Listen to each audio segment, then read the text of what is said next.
Umaga po, luto po tayo ng gulay na ano po, ito po na puso. Tapos halong ng kunting okra. So yan po. So hintayin lang natin magkulo yung ano, yung gata. So yan. Hintay magkulo.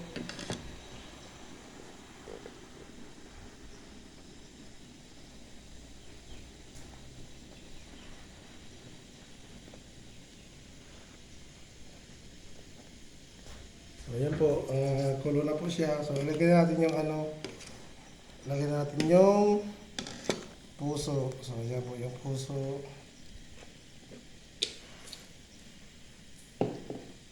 So, yan. Hindi mo na ba yung maluto? Yan, lagyan ng puso.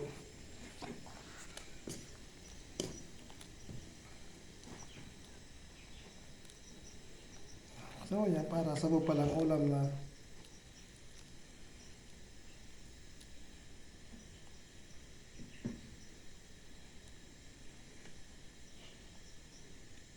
So yan, kaya natin maluto yung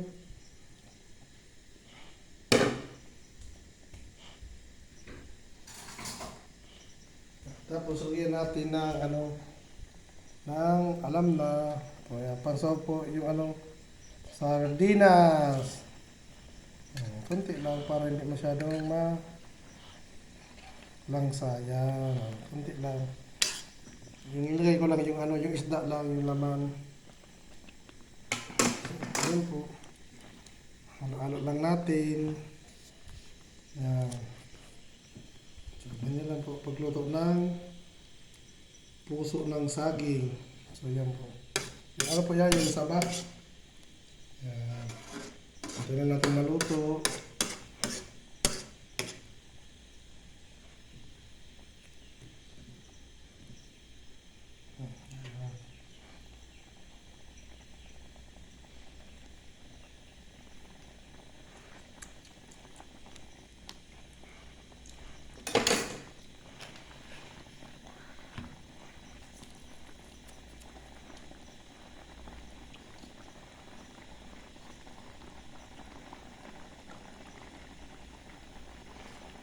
So, siguro mga ano pa, mga 2 minutes. Madali na po ito. Madali pa lang po itong maluto.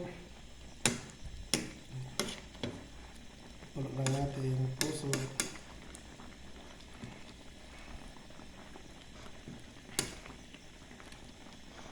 Tapos ilagay na po natin yung okra. So yan. Okra.